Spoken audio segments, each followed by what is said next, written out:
Hello aspirant. सो आज हम topic करने वाले हैं इन्वायरमेंटल लॉ के बारे में। इन्वायरमेंटल लॉ के लिए सबसे पहले हम उसके बारे में इंट्रोडक्शन को पढ़ेंगे। ठीक है। Environment is an essential element in the lives of humans. हमारी डेली लाइफ में सबसे ज़्यादा इम्पोर्टेंट क्या होता है ह्यूमंस की लाइफ में? इन्वायरमेंट। हमें पता नहीं चलता लेकिन वो हमारी बेसिक नीड है। ओके, तो environment is an essential element in the lives of humans. Okay, destruction of environment, हमारे जो इन्वायरमेंट को ख़राब करना, डिस्ट्रक्शन करना, कोई भी चीज़ों को डिस्ट्रक्ट करने से क्या होगा, हमारी जो डेली लाइफ है वो ख़राब हो जाएगी।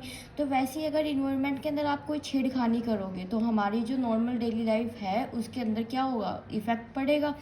तो वही लाइन इसके अंदर बोला है आगे, environmental laws are essential to protect the environment from exploitation of man made activities. जो इन्वायरमेंटल लॉज बने हैं वो किस लिए बने हैं? टू प्रोटेक्ट द इन्वायरमेंट, हमारी जो पर्यावरण है उसको प्रोटेक्ट करने के लिए। किस चीज़ से? From exploitation of man made activity. जो हमारे लोग हैं वो उस चीज़ को एक्सप्लॉय कर रहे हैं, मीन्स कि इसको ख़राब कर रहे हैं, उन एक्टिविटीज़ से प्रोटेक्ट करने के लिए ये लॉज बनाए गए हैं।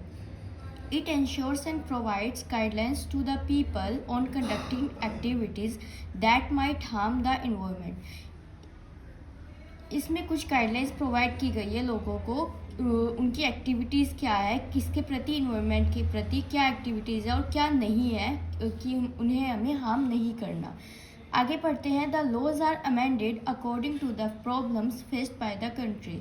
जो हमारे लॉज बने हुए हैं वो मतलब अमेंड होते रहते हैं, मीन्स कि चेंज होते रहते हैं according to the problem faced by the country. Daily life कुछ ना कुछ चेंज आते रहते हैं, नए नए केसेस आते हैं इन्वायरमेंट पे, तो उनके अकॉर्डिंगली वो हमारे लॉज नए नए बनते जा रहे हैं। Environmental laws are not constant. जो हमारे लॉज है वो मतलब एक जगह पे टिके नहीं हुए हैं, दे आर इवॉल्विंग कंसेप्ट। जैसे जैसे कुछ नई चीज़ें आएंगी, हमारे लॉज बनेंगे, वो सब कुछ चेंज होता जाएगा अकॉर्डिंग टू दी कंसेप्ट।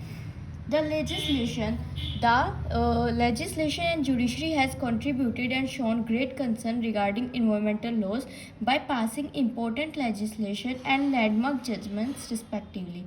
जो हमारी लेजिस्लेशन है, लेजिस्लेशन क्या होता है? लॉ मेकिंग अथॉरिटी है ना, और जुडिशरी कौन होता है? जो हमारे रूल्स को वायलेट करते हैं, तो उसमें सज़ा देने के लिए जुडिशरी होता है। It has contributed and shown great concern regarding environmental law. इनका सबसे ज़्यादा मेन इंपॉर्टेंट पार्ट है हमारे लॉज को एक मेंटेन तरीके से रखने के लिए। बाय पासिंग इम्पोर्टेंट लेजिस्लेशन, अच्छे रूल्स एंड लॉज बनाने के थ्रू उनका अच्छा मतलब उनका एक मेन इम्पोर्टेंस है, and landmark judgments respectively. Before looking into legislation enacted under environmental laws, law के कुछ चीज़ें जो हमारे इन्वायरमेंटल लॉज के अंदर लॉ इनेक्ट हुए हैं उनको देखने से पहले सबसे पहले हमें क्या जानना ज़रूरी है? To understand the meaning of environment, हमारा पर्यावरण है क्या। अब बात करते हैं मीनिंग ऑफ इन्वायरमेंट की। हमारा इन्वायरमेंट है क्या actually? The term environment is derived from a French word environner which means to surround. Surround का मतलब आपको पता है, सराउंडिंग मीन्स आसपास की जितनी भी चीज़ें हैं, ठीक है, आसपास की जितनी भी चीज़ें वो सब क्या है? हमारा पर्यावरण है। In other words environment can be defined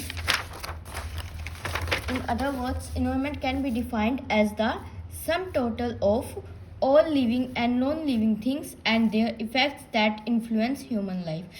हमारे आसपास की चीज़ें, sum total of all the living and non living things, जितनी भी लिविंग थिंग्स हैं और नॉन लिविंग थिंग्स हैं, उन ऐसी जो भी चीज़ें मिला के हमारी ह्यूमन लाइफ को इफ़ेक्ट करती है, इट इज़ कॉल्ड इन्वायरमेंट। आगे पढ़ते हैं। Environment plays an important role in the life cycle of human being as human life is highly dependent on environment. हम जो पर्यावरण है वो हमारी लाइफ साइकिल का एक बहुत महत्वपूर्ण चीज़ है, ठीक है। हमारी जो ह्यूमन बीइंग की लाइफ को बहुत ज़्यादा इफ़ेक्ट करती है, बहुत ज़्यादा हाईली डिपेंड है हमारा जो ह्यूमन लाइफ है वो किस पे डिपेंड है? पर्यावरण के ऊपर। Destruction of the environment can lead to various disaster. Destruction मैंने आपको पहले भी पढ़ाया था। डिस्ट्रक्शन का मतलब यहाँ पे बोला गया है कि आप जैसे अगर अपने पर्यावरण के साथ कोई भी छेड़खानी करोगे तो वो क्या हो जाएगा, उसका आपको नतीजा मिलेगा डिज़ास्टर। मीन्स कि जो भी आपके डिज़ास्टर्स आते हैं जैसे कि भूकंप हो गया और बाढ़ हो गया, ये सब हमारा क्या है? डिज़ास्टर, बिकॉज हम ना छेड़खानी करते हैं अपनी प्राकृतिक चीज़ों के साथ। In order to prevent such disasters, laws are implemented. अब वो जो डिज़ास्टर्स आते हैं उनसे बचने के लिए वो ना आए, तो हमारे जो लॉज हैं इन्वायरमेंट के लिए कुछ कानून बनाए गए हैं टू प्रोटेक्ट द इन्वायरमेंट, हमारे पर्यावरण को बचाने के लिए, for the livelihood of present and future generation, आज की और हमारे आने वाले जनरेशन के लिए ये लॉज बनाए गए हैं। ओके, इन लेमन वर्ड्स, लेमन एक स्कॉलर है, उसने बोला है इन्वायरमेंट है क्या, उसने अपनी लैंग्वेज में इन्वायरमेंट को डिफाइन किया गया है। Environment refers to the physical elements, environment क्या है, एक फिजिकल एलिमेंट जिसको हम महसूस कर सकते हैं। It includes the land, water and air, इसके अंदर क्या क्या आता है, ज़मीन, पानी और हवा, ठीक है, इन चीज़ों को हम महसूस कर सकते हैं और हमें डेली लाइफ में भी चीज़ें चाहिए। It is the living ecosystem that maintains the existence of human life, ये क्या है, एक लिविंग इकोसिस्टम जो हमारा डेली लाइफ साइकिल होती है, जैसे उसको एक मेंटेन करने के लिए ह्यूमन लाइफ को की जो आपकी इकोसिस्टम्स बनी हुई है उनको मेंटेन करने के लिए एक हमारा आसपास का जो कल्चर है that is environment. Destruction of the environment जो मैंने आपको पढ़ाया, अगर आप छेड़खानी करोगे तो क्या होगा, कैलेमिटीज़ आएगी, मीन्स कि डिज़ास्टर्स आएंगे। In order to prevent such disaster, इन डिज़ास्टर से बचने के लिए लॉज आर इम्प्लीमेंटेड, हमारे कुछ लॉज बने हुए हैं to protect the environment for the livelihood of present and future generation.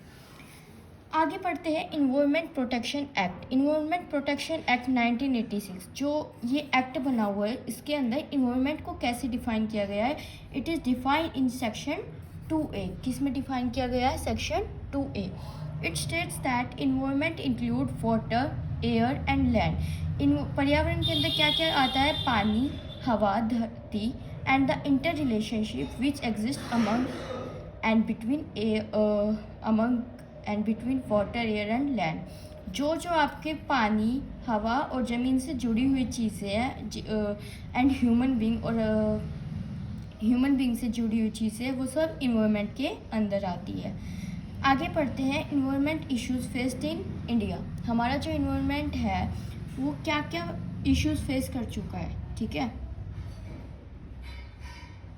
The main environmental issues faced in India are, क्या क्या इश्यूज फेस किए जाते हैं बाय इन्वायरमेंट इज पोल्यूशन आपको पता ही है, नेमली कौन कौन से पोल्यूशन होते हैं, air pollution, water pollution, noise pollution, disposing chemical waste improperly. Air pollution आपको पता ही है, वायु प्रदूषण जिसे हम बोलते हैं, वाटर पोल्यूशन जल में जो भी प्रदूषण होता है हमारा, नॉइज पोल्यूशन जो भी साउंड से रिलेटेड होता है, डिस्पोजिंग केमिकल वेस्ट इम्प्रॉपरली, जो केमिकल को गलत तरीके से डिस्पोज करते, मीन्स कि डालते हैं, डिस्पोज करना, ख़त्म, विनाश कर देना, गलत तरीके से कोई विनाश करेगा और इम्प्रॉपरली तरीके से, तो वो भी एक पोल्यूशन है।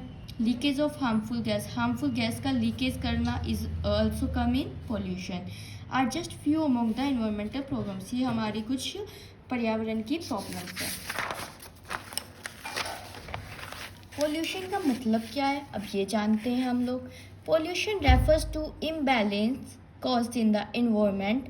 पोल्यूशन किस चीज़ में आता है, मतलब पोल्यूशन को किस चीज़ से रेफ़र किया गया है, जो हमारे पर्यावरण के अंदर इम्बैलेंस आ जाता है, मीन्स कि कुछ चीज़ें इम्बैलेंस हो जाती है, that is came in pollution. This imbalance can lead to health related issues, और जो इम्बैलेंस है उससे क्या हो जाता है, हमारे जो हेल्थ रिलेटेड इश्यूज़ होते हैं वो आ जाते हैं। और ये हेल्थ रिलेटेड इश्यूज़ क्या हो रहा है, क्यों हो रहे हैं, क्योंकि इन्वायरमेंट के अंदर आप गलत चीज़ें कर रहे हो, गलत चीज़ें यूज़ कर रहे हो, उसको बैलेंस नहीं रख रहे। Fine, it is caused by man made activities, और ये होता कैसे है, हमारी ही वजह से होता है। मैन मेड एक्टिविटीज़ हम लोग ही बनाते हैं ना इन्वायरमेंट के अंदर pollution. It is necessary to protect the environment, हमारा बहुत ज़रूरी काम है कि हम अपने इन्वायरमेंट को बचाएं, बिकॉज क्योंकि the present generation are caretakers of the future generation, जो हमारी आज की जनरेशन है वो हमारी क्या है, केयर टेकर है, किसकी, फ्यूचर आने वाली जनरेशन के लिए। तो इट इज़ देयर रिस्पॉन्सिबिलिटी, ये हमारी रिस्पॉन्सिबिलिटी है to give the earth to the future in a proper and healthy manner. हमारी एक रिस्पॉन्सिबिलिटी है कि हम अपनी पृथ्वी को बचाए रखें आने वाले कल के लिए। Let us try to understand the different type of pollution. अब हम कुछ समझेंगे डिफरेंट टाइप्स के पोल्यूशन, लेकिन उसको जानने से पहले हम ये वाला पार्ट कंप्लीट करेंगे बाद इवोल्यूशन ऑफ इन्वायरमेंटल लॉज। लेकिन अभी के लिए इतना ही। Thank you. अगर वीडियो अच्छी लगे तो लाइक करें, शेयर करें, सब्सक्राइब करें। Thank you.